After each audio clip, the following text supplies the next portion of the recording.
Good morning. तर श्रेयाचा हा dress प्रिशूला खूप आवडला, सो तिने सकाळी सकाळी बाबाला घालूनच मागितला. त्यानंतर मेहंदीचा प्रोग्राम होता, सो मस्तपैकी ती मेहंदीची तयारी केली आणि तिकडे आमचे साहेब मस्त कॉलवर बोलतात आहे रोजप्रमाणे. त्यानंतर चिवडा खाऊन घेतला बाबांनी आणि मी मार्केटमधनं कालच चिवडा आणला, सो तो खाल्ला. आणि प्रिशूला ना बारीक शेव आणि उसळ खूप जास्त आवडते.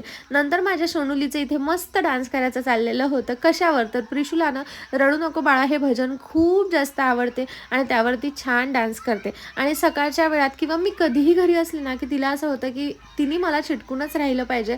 सो मस्त इकडे मला चिटकून बसली. आता ना माझे भरपूर कामं पडलेले आहेत, पण तरीसुद्धा प्रिशूला दूर करायची काही इच्छा होत नव्हती. मग विद्याताई आली, तर विद्याताईच्या मागे ती लागली आणि विद्याताई तिला तिच्या घरी घेऊन गेली. तेवढाच काय तो मला निवांत वेळ मिळाला शांततेत काम करायसाठी. तेवढ्या वेळात मी एवढी सगळी कपडे धुवून घेतली आणि माझे कपडेही धुणं नाही होत तर लगे माझी सोनूली घरी आली.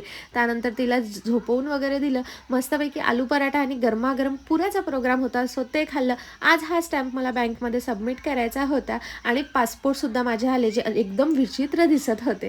संध्याकाळला टेबल आवरून घेतला तरीसुद्धा पसारा वाटत असेल, पण हा पसारा ना पार्क गेल्यानंतरच कमी होईल, कारण त्याच्याच कपड्याच्या बॅग आहे आणि बाकी प्रिशूची बास्केट. सर्वात जास्त कपडे तर आमच्या प्रिशू राणीचेच आहे. बेडसुद्धा स्वच्छ आवरून घेतला, तोपर्यंत माझी सोनूलीसुद्धा उठली. मामाने शेवपुरी घेतली म्हटल्यानंतर प्रिशूला तर खायलाच पाहिजे, म्हणून बघा ती सुद्धा इथे शेवपुरी खात आहे. रात्री श्रेयाने प्रिशूसाठी 2 ड्रेस आणले होते, कारण प्रिशूचा ड्रेसचाच नांदा होता. सो श्रेयाने तिच्यासाठी मस्तपैकी 2 ड्रेस आणले.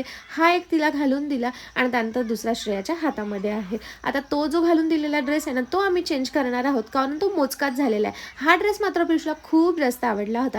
असो, काही काही जण आहेत ज्यांना असं वाटतं की आमच्याकडे पैसा झाडाला लागतो, आम्ही झाड हलवून पैसा आणतो आणि त्या पैशाने प्रिशूचे हट्ट पुरवतो. तर ना तसं अजिबात नाही आहे. माझ्या बाबाच्या हाताची अशी राख रांगोळी होते, पूर्ण हात एवढे खराब होतात, तेव्हा कुठे काही पैसे येतात आणि त्या पैशात आम्ही प्रिशूचे हट्ट पुरवतो. सो ना त्या एवढ्याशा लेकराच्या खुशीवर जळल्यापेक्षा आधी पूर्ण गोष्टी माहिती करून घ्यायला पाहिजे, असं मला वाटतं. असो, या बायांची मेंटॅलिटी तर काही चेंज होणार नाही. आज दुधाचा गोंधळ झालेला होता, ते म्हणजे 3-3 वेळा दूध आणण्यात आलेलं होतं आणि तेच दूध तापवून आजच्या दिवसाचा शेवट करा. चला, या मिनी ब्लॉगला इथेच एंड करते.